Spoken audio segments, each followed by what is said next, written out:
A graça e a paz, queridos. Gente, a Alessandra foi tão... Ela não sabe como foi especial para mim aquele dia, ela ter me tratado como qualquer outro dos outros alunos. Falei, aqui é meu lugar. Ela chegou e falou, oi, tudo bem? Conversando com todo mundo. Eu falei assim, eu sou Helena. Ela falou, eu tenho uma filha que chama Helena. Foi tão libertador, foi tão gostoso. Eu falei, ai, que delícia! Aí chegou uma menina que era da minha igreja, né, a Michele, que também estava fazendo curso. Eu falei assim, Helena Tanuri. Eu falei, tira o Tanuri.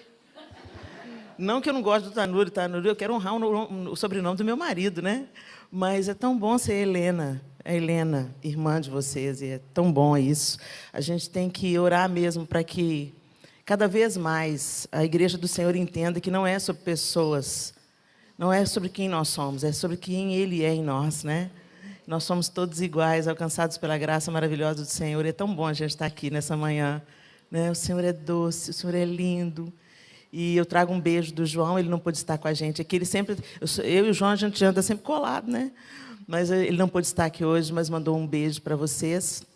Eu sou Helena, esposa do João, mãe da Clara, do Miguel, do Arthur e da Sofia. Agora também mãe da Thaís e da Ruth, as esposas do Miguel e do Arthur. A Ruth e o Arthur estão aqui com a gente.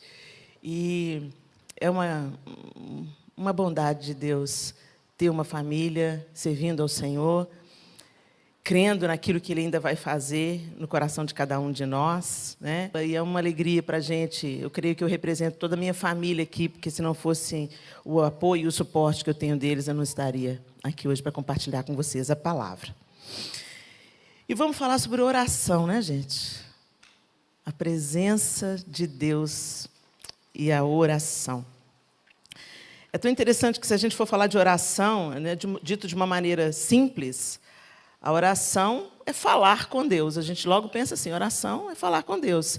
E se Jesus veio nos reconciliar com o Pai, nada mais natural do que haver uma conversa, uma interação. Não existem relacionamentos sem conversas. Então, a gente pensa, a parte que Deus fala é a sua palavra, a parte que eu falo é a oração. E de um jeito simplório, assim, a gente pode dizer que a oração é falar com Deus. Mas, embora seja uma interação não entre iguais, porque o Senhor é majestoso, todo-poderoso, Ele, em sua incomparável graça e amor, nos convida, né, a interagir com Ele através da oração. Ele nos falou, como escreve o autor de Hebreus, por muitas vezes e de várias maneiras, por meio dos profetas e, finalmente, por meio do Filho, a quem constituiu herdeiro de todas as coisas e por meio de quem fez o universo. Por sua palavra, Ele cria, fala, revela o seu coração e caráter e inclina os ouvidos para nos ouvir. Logo, orar não é apenas falar com Deus. Orar é responder àquele que primeiro veio em nossa direção. Orar é corresponder à sua generosidade e à provisão de Deus. É a resposta submissa da noiva ao amor sacrificial do noivo. É importante entender que oração não é simplesmente obter algo de Deus, mas é obter o próprio Deus. Eu queria que você abrisse a Bíblia comigo em Mateus capítulo 6, onde Jesus fala conosco sobre a oração. Mateus capítulo 6, a partir do verso 5. Eu estou usando a NVI. E diz assim, e quando vocês orarem, não sejam como os hipócritas. Eles gostam de ficar orando em pé nas sinagogas e nas esquinas, a fim de serem vistos pelos outros. Eu asseguro que eles já receberam a sua plena recompensa. Mas quando você orar, vá para o seu quarto, feche a porta e ore a seu pai que está em secreto. Então seu pai que vê em secreto o recompensará. E quando orarem, não fiquem sempre repetindo a mesma coisa como fazem os pagãos. Eles pensam que por muito falarem serão ouvidos. Não sejam iguais a eles, porque o seu pai sabe do que vocês precisam antes mesmo de o pedirem. Vocês orem assim: Pai nosso, que estás nos céus, santificado seja o teu nome. Venha o teu reino. Seja feita a tua vontade, assim na terra como no céu. Dá-nos hoje o nosso pão de cada dia. Perdoa as nossas dívidas, assim como perdoamos aos nossos devedores. E não nos deixes cair em tentação, mas livra-nos do mal, porque teu é o reino, o poder e a glória, para sempre. Amém.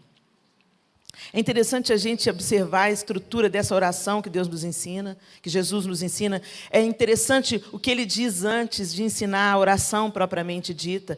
Ele fala a maneira como a gente deve orar, e não apenas para ser visto. Gente, é tão interessante. Eu não sei se vocês já sentiram, já tiveram essa experiência, de sentir a diferença da maneira como você ora dentro do quarto, quando você está a sós com Deus, e quando você ora quando está em público. Isso mostra mesmo a nossa inclinação natural à hipocrisia, né? Como a gente gosta de ser. Quando você está no quarto, você está babando e falando: Deus, misericórdia, Senhor, eu estou com o coração peludo hoje, Jesus, põe as duas mãos em mim, Senhor. Agora, quando a gente está orando para o Senhor, amantíssimo Deus, eterno Pai. Então, Jesus está falando assim: olha, não tenha duas caras, não. Né? E não fique orando para as pessoas ficarem impressionadas com a sua oração, ou pensando que a sua oração é capaz de manipular Deus, né? Mas entra no seu quarto. Isso fala de uma intenção, de uma disposição do coração, de intimidade, de sinceridade. Dentro do quarto é o lugar onde a gente tira as máscaras, tira a roupa, não é? Nós ficamos nus diante de Deus. Não tem como a gente... Como se a gente, em público, não pudesse ser visto integralmente por Ele, né? O Senhor conhece o nosso coração profundamente. E é tão interessante que, além dessas instruções que Jesus dá, que a gente não vai ficar repetindo igual um papagaio, pensando que a gente vai ser capaz de manipular Deus, repetindo como se o Senhor... Ele está falando, antes que vocês falem, o Senhor já sabe de tudo que vocês têm necessidade. Mas é importante a gente perceber a estrutura que Jesus fala aqui, né? É interessante porque, primeiro... A oração que Jesus ensina, ela começa com o foco no Senhor e ela termina com o foco no Senhor. Santificado, Pai nosso que estás no céu, santificado seja o teu nome, venha a nós o teu reino e seja feita a tua vontade. Olha como é que começa a oração. É com o Senhor no foco. A oração ela não acontece primariamente por causa da minha necessidade, mas por causa da grandeza de Deus, porque Ele é a fonte, é sobre Ele. Então, Pai nosso que estás no céu, santificado seja o teu nome. Como que o Senhor já é santo? Ele já é santo, Ele é todo poderoso. Como que Ele pode ser santificado? Santificado na minha vida. Que as pessoas olhando para a maneira como eu caminho diante de Deus, elas digam: uau, glória a Deus. Olha isso que Deus está fazendo na vida da Helena. Olha isso que Deus está fazendo na vida da Ariane. Olha como ela está reagindo a essa situação. É Deus na vida dela, é a misericórdia de Deus na vida dela, é a graça de Deus na vida dela, é a bondade de Deus na vida dela. E assim o nome de Deus vai sendo santificado pelas pessoas, através da nossa... Santificado seja o teu nome. Mas perceba, o foco não está em mim, o foco está no Senhor. Pai nosso. É interessante, eu aprendi aqui no Labri, né? Quando eu ouvi isso é uma coisa tão simples, mas que destravou tanta coisa na minha mente. Pai nosso, a gente tem uma relação com Deus muito egoísta. A gente pensa que nós somos os queridinhos de Deus. Deus tem um plano na minha vida. A gente sempre pensa que a gente é o centro do universo, né? Mas quando você vai ver a oração do Pai, é nosso. O Senhor me ama tanto quanto ama quem está do meu lado. O Senhor tem um propósito na minha vida tanto quanto tem um propósito na sua vida. E é no todo que Ele ordena a sua bênção, é na comunhão que Ele ordena a sua bênção, embora Ele haja na nossa vida individualmente, não como uma massa, Ele tem um propósito no seu corpo. Então, o Pai é nosso. E quando a gente começa a entender que o Pai é nosso, a gente se torna menos egoísta nas nossas ambições, e principalmente na maneira da gente enxergar o outro, enxergar o nosso irmão, enxergar quem está diante de nós. Venha o teu reino. Venha o teu reino. Gente, quantas vezes na nossa oração nós estamos clamando, orando, em sintonia com o Espírito Santo de Deus para a obra que Deus quer fazer, para aquilo que Ele está fazendo na terra hoje? Até que ponto, nas nossas orações, nós temos orações muito autocentradas. As nossas orações é sobre nós, nossa família, nossas necessidades. E o propósito de Deus não é que seja assim. E a gente percebe isso claramente na maneira como Jesus ensina a oração do Pai Nosso. Não é só sobre eu, a minha família. A gente tem que entender que fazemos parte de uma família. A família de Deus, o corpo de Cristo. E que tem pessoas que estão indo a passos largos para o inferno, as quais o Senhor quer salvar, libertar, restaurar. E a gente não ora por isso. Quantas das vezes a gente para orar pela obra missionária, pela igreja perseguida? Quantas vezes faz parte da nossa oração secreta, no nosso quarto, entregarmos diante de Deus as necessidades do corpo de Cristo hoje? Ô Senhor, edifica a sua igreja. Senhor, tira o espírito do engano, tira o falso ensino. Senhor, traz discernimento. Senhor, protege as nossas crianças, ensina as nossas crianças. Senhor, fortalece os ministérios infantis nas igrejas. Quanto da nossa oração diária, cotidiana, é dedicada a venha o teu reino. E o próximo passo é seja feita a tua vontade. Ah, meu Deus, as nossas orações é para o gênio da lâmpada. Não para o Senhor eterno. A gente quer colocar diante de Deus as nossas listas. Ô Senhor, o Senhor sabe da minha necessidade. Gente, e o Senhor tem prazer em ouvir as nossas listas, entendeu? Não estou dizendo que o Senhor não está com o coração e com os ouvidos inclinados às nossas necessidades. Mas a gente tem que estruturar melhor as coisas. A gente tem que entender que nós fazemos parte de um todo. E que esse todo não é só o nosso umbigo. Que as nossas orações não podem continuar autocentradas à medida que conhecemos o Senhor. Sabe como criancinha? Quando a gente é criancinha, a gente pensa muito em nós mesmos, né? E quando a gente tem que começar a dividir o brinquedo com um irmãozinho que chegou, ou com um amiguinho, a criança, às vezes, passa por um período egoísta. Ela tem dificuldade de dividir o brinquedo. Mas, à medida que ela vai crescendo, ela vai amadurecendo, e outras pessoas vão chegando na vida dela, ela entende, se ela está sendo, de uma maneira saudável, instruída, educada pelos pais, ela vai entendendo que a gente nasceu para compartilhar. E que é mais prazeroso quando a gente brinca junto, e não quando a gente retém o brinquedo só para nós. E isso não é diferente na nossa vida espiritual. A gente pode até começar uma caminhada autocentrada, meio egoísta, infantil, espiritualmente dizendo, mas o Senhor quer nos levar além. Ele quer nos levar além e nos libertar do egoísmo.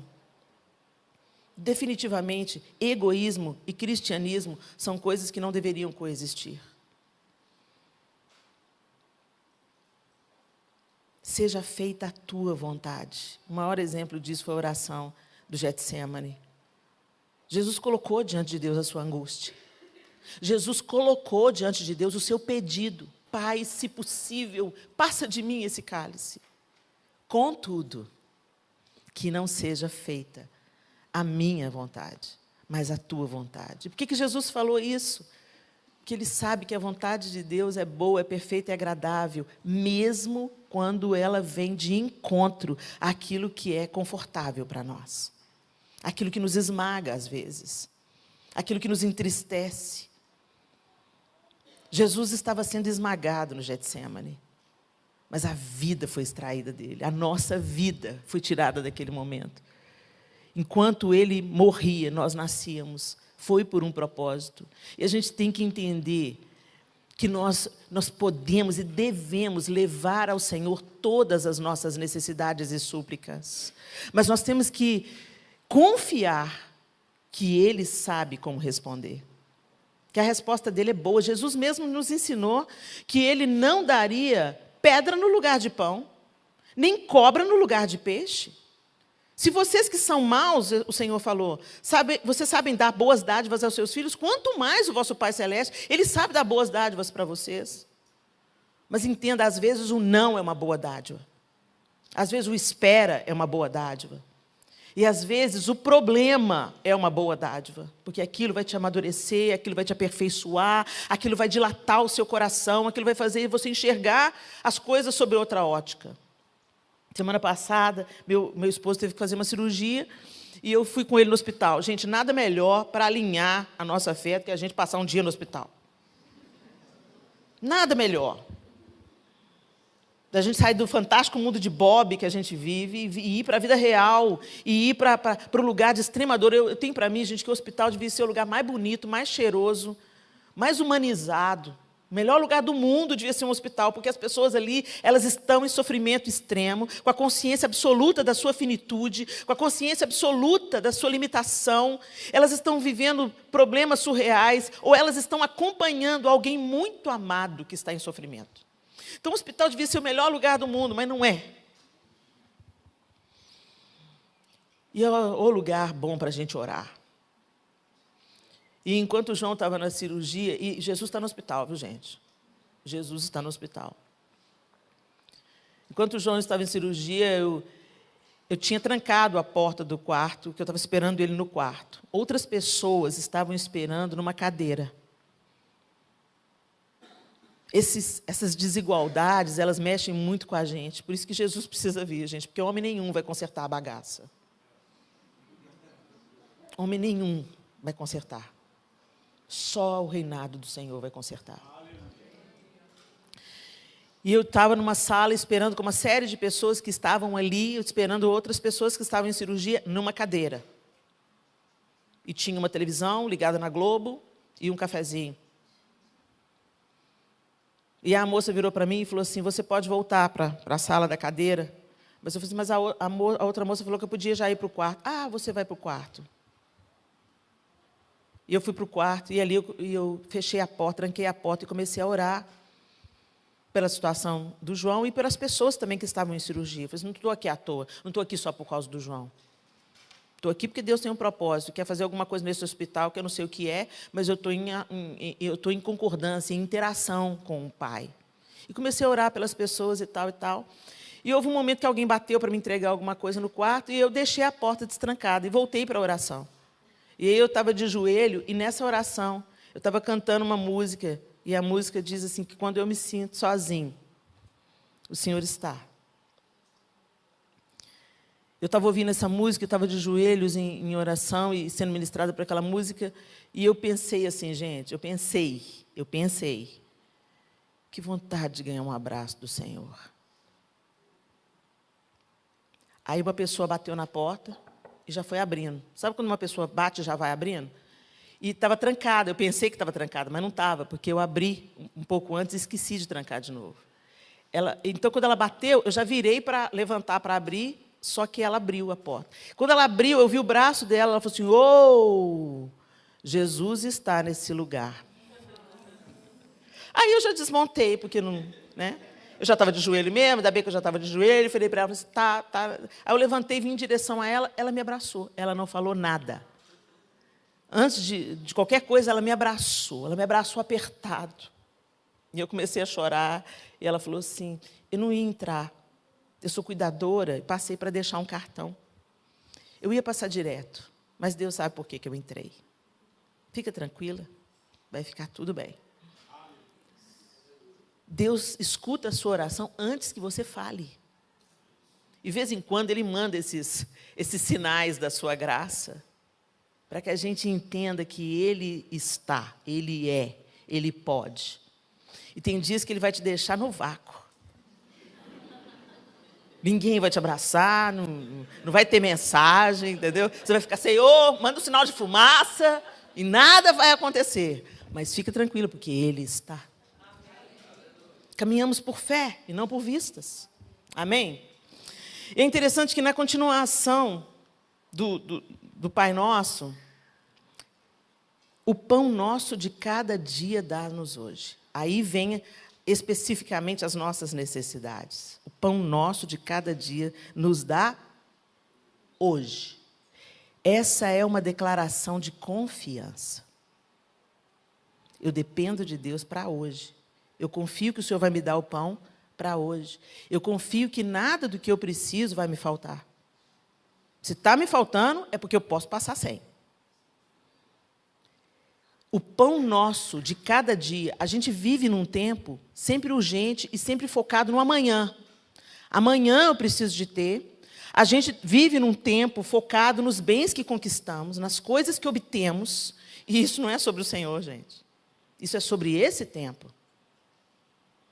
Então, a gente escuta Jesus falando, o Pai de vocês vai cuidar de vocês. Não andeis ansiosos de coisa alguma.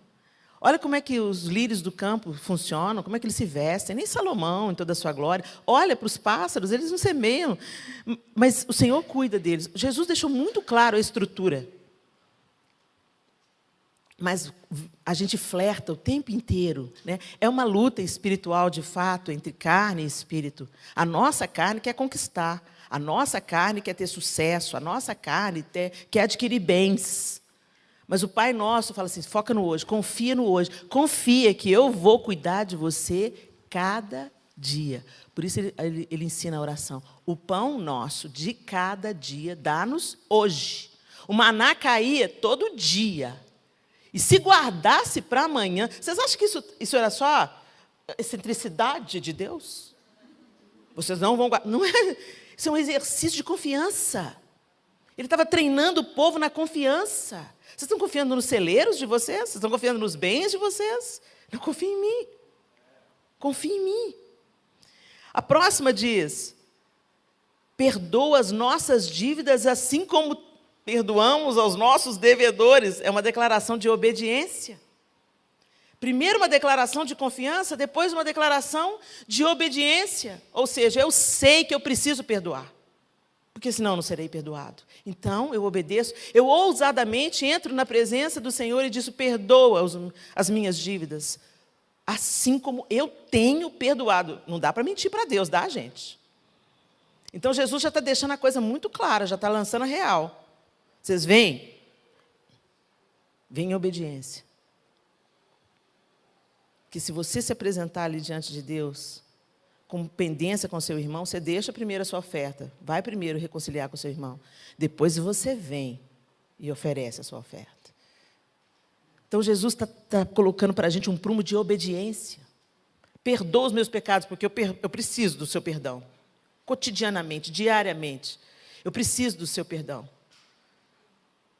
Mas eu também tenho colocado em prática aquilo que recebi. Eu tenho perdoado. A gente está perdoando, gente? Você tem uns cativeiros aí no seu coração. Aí a gente ora, desfila diante de Deus as nossas necessidades, mas o nosso coração está em desobediência. E ele continua, e não nos deixe cair em tentação, e livra-nos do mal. É uma declaração de dependência. Uma declaração de dependência. Porque eu sei que eu não posso confiar na minha própria estrutura carnal. Como o apóstolo Paulo diz, né?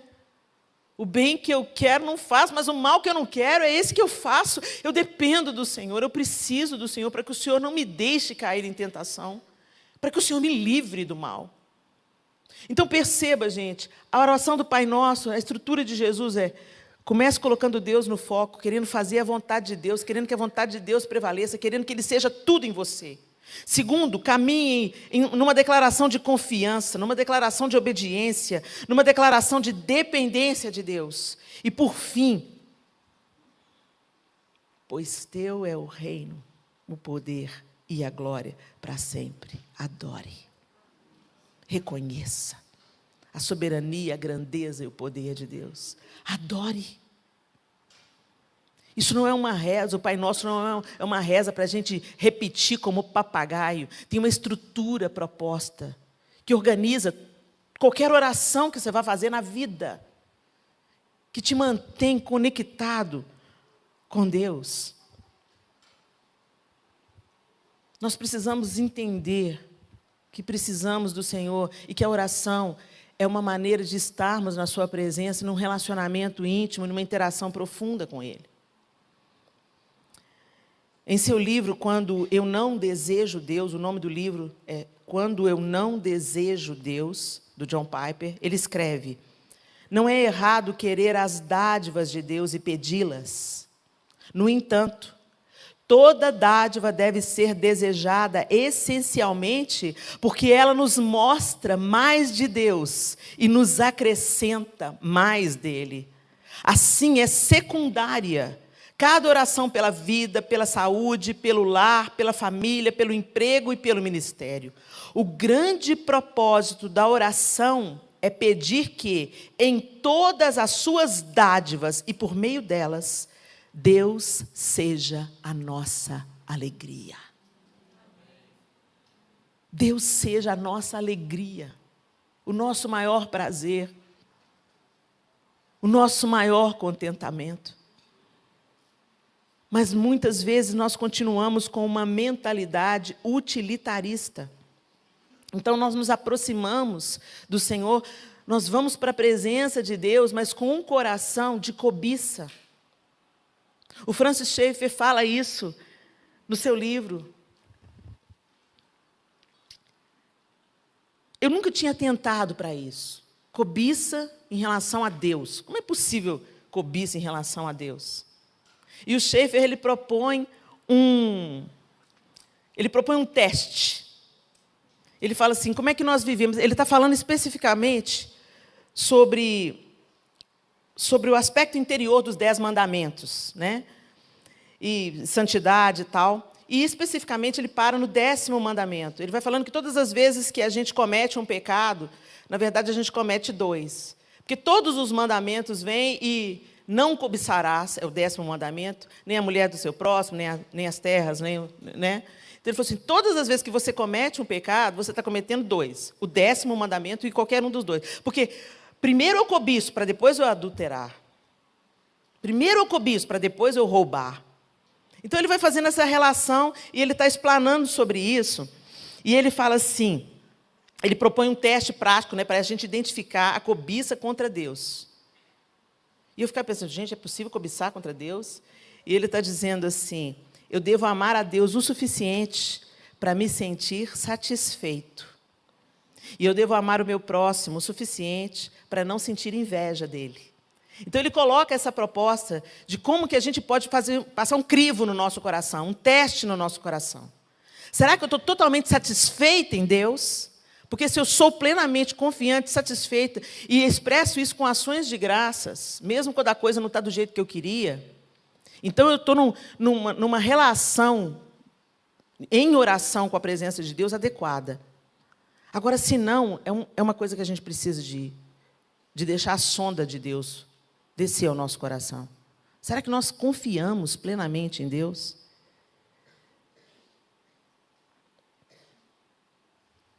Eu devo amar a Deus o suficiente para me sentir satisfeito. Uau! Apertou a gente, não apertou? E eu devo amar o meu próximo de tal maneira que eu não sinta inveja. Apertou mais ainda. Ainda mais em tempos de redes sociais, né? De repente você segue alguém e te dá um ranço. Nossa, está postando a viagem. Não é ranço, querida, é inveja. Olha ela aí. Ela aí, te pegou. A gente está sempre lidando com isso, gente, no nosso dia a dia. E precisamos ser ajustados. Porque olha o que Schaeffer fala. Se me falta o verdadeiro contentamento, ou esqueci que Deus é Deus, ou deixei de ser submisso a Ele.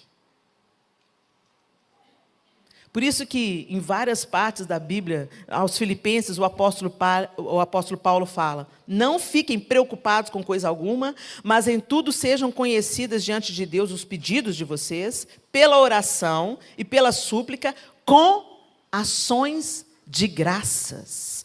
Quem dá ações de graças é quem é satisfeito. E a paz de Deus, que excede todo entendimento, guardará o coração e a mente de vocês. Olha isso. A consequência. Primeiro você torna conhecido diante de Deus as suas orações, pelos pedidos, pela súplica, com ações de graças. Quando você tem essa confiança de pedir ao Senhor, falando, Senhor, eu estou te pedindo, mas eu sei que o Senhor sabe o que é melhor para mim. Eu descanso no seu amor, eu descanso na sua soberania, eu descanso na sua vontade. Eu sei que o Senhor não vai sonegar bem nenhum a mim, e mesmo quando Ele vem num pacote turvo, esquisito, sem laço de fita, eu sei que a sua vontade é boa, perfeita e agradável, e eu descanso nessa sua vontade.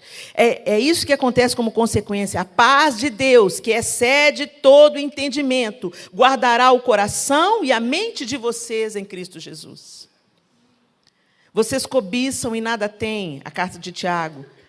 Matam e sentem inveja, mas nada podem obter. Vivem a lutar e a fazer guerras. Nada têm porque não pedem. Pedem e não recebem, porque pedem mal para esbanjarem seus prazeres. Orem sem cessar. Em tudo deem graças, porque essa é a vontade de Deus para vocês em Cristo Jesus. As ações de graças são parte fundamental da oração em interação de amor com Deus. Então, se eu estou satisfeito em Deus, se eu sei que Ele cuida de mim, se essa convicção permeia o meu coração, eu posso orar confiantemente, que mesmo se a resposta dele for diferente daquela que eu espero, ainda assim Ele está me amando. Ainda assim Ele está cuidando de mim. Será que é esse tipo de oração que tem nos conduzido, gente? Será que nós apresentamos diante do Senhor o nosso coração agradecido? Ou será que nós temos vivido em cobiça contra Deus? A gente tem um relacionamento com Deus utilitarista. Nós queremos gozar das suas benesses, das suas bênçãos, do seu livramento, da sua bondade, da sua misericórdia, como literalmente um Papai Noel.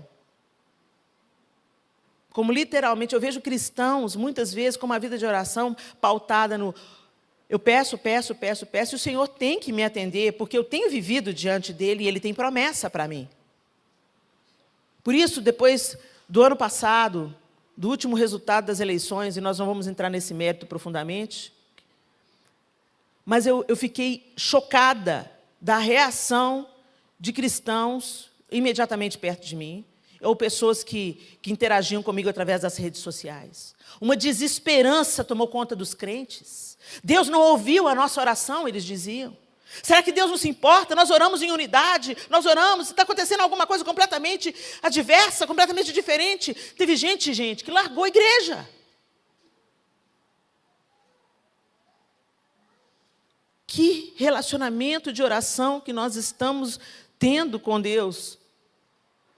Como estamos na presença de Deus em interação com a oração? Será que Deus tem que fazer o que eu quero? O que eu acho melhor? Será que Deus é meu servo? Nós invertimos as polaridades.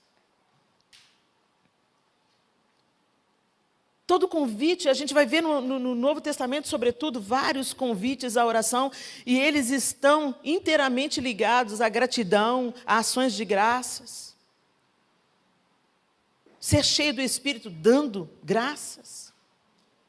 Quem dá graças é quem confia, quem crê, quem espera que o Senhor vai fazer com que todas as coisas conjuntamente cooperem para o bem daqueles que o amam. Todas. Quando Paulo escreve isso aos romanos, ele não está dizendo que essas coisas não incluem a tristeza, a angústia, a perda, a morte, o luto.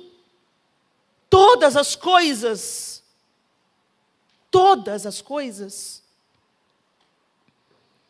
Mas, infelizmente, a gente vive mais forjado no tempo de hoje pelas expectativas que temos num Deus que vai nos dar sucesso terreno.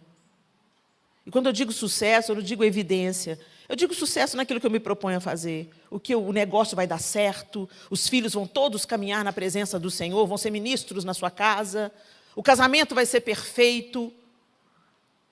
A gente idealiza um Deus e a gente para de olhar para a igreja primitiva, onde a gente via claramente os homens servindo a Deus, derramando a sua própria vida. E quando fala em perseguição, a gente não quer saber de perseguição, não, gente. A gente quer saber de vir numa conferência linda como essa, assentados nesses bancos maravilhosos, desfrutando da liberdade que hoje temos, mas que tantos irmãos, tão amados por Deus como nós, não desfrutam. Ou são brutalmente assassinados, simplesmente por participar de uma reunião pública como essa. Deus vai ter que nos tirar do fantástico mundo de Bob e de nos fazer a interagir com Ele de uma forma adequada através da oração.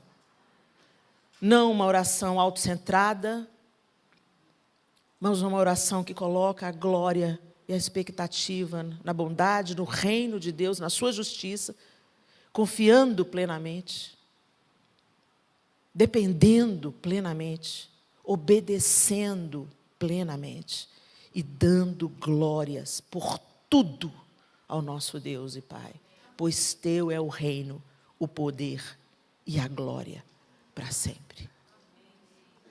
Feche seus olhos. Eu queria que aí no seu lugar você fizesse uma análise honesta da sua vida de oração,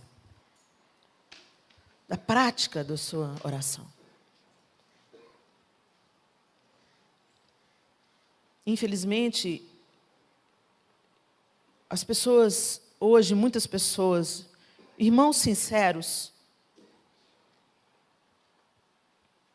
não acreditam que seja importante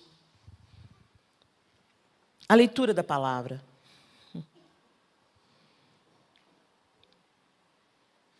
A palavra é a parte do relacionamento que Deus fala, Deus ensina, Deus exorta, Deus convida, Deus consola.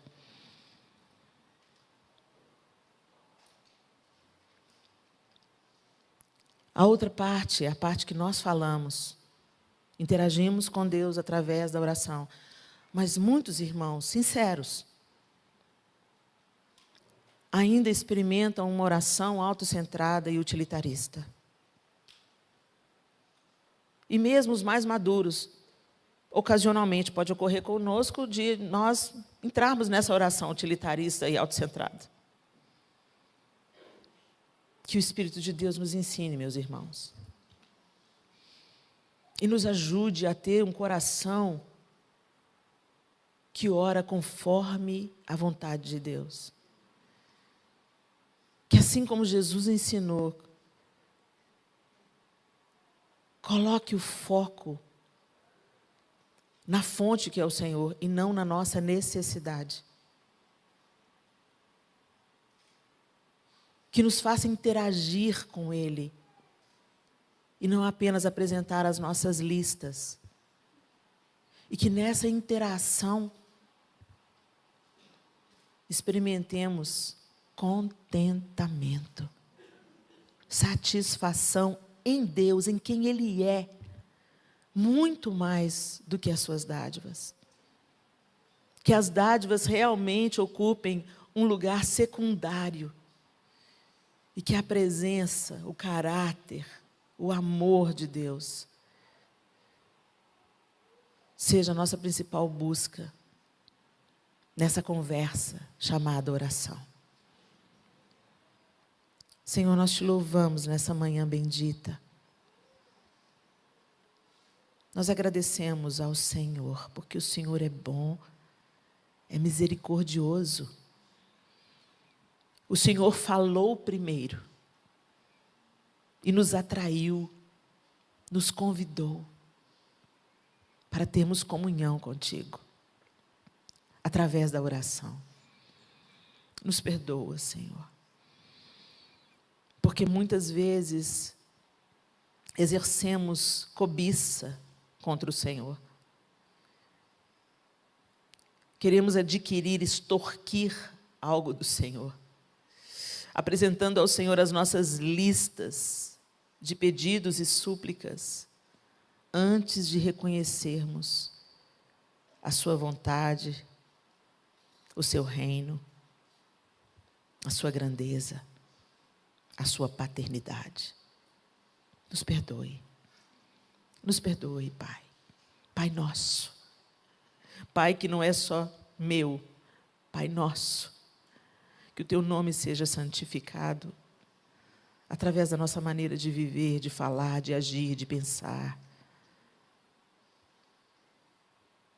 Que venha o teu reino, fortalece a tua noiva sobre a face da terra, Senhor. Que haja crescimento, libertação do cativeiro em que muitas vezes nos metemos, do cativeiro cultural em que muitas vezes nos metemos, repetindo coisas que não são a tua vontade, nem a tua palavra, mas que são hábitos do século em que vivemos. Nos perdoe, Senhor. E que a gente caminhe diante do Senhor, Deus, com uma disposição correta, vivendo em confiança, orando em confiança, orando em obediência, orando em dependência e dando glórias ao teu nome. Nós oramos agradecidos pela tua bondade, grandeza e misericórdia. Que o seu nome seja glorificado nas nossas vidas. Em nome de Jesus. Amém e amém. Que o Senhor nos abençoe.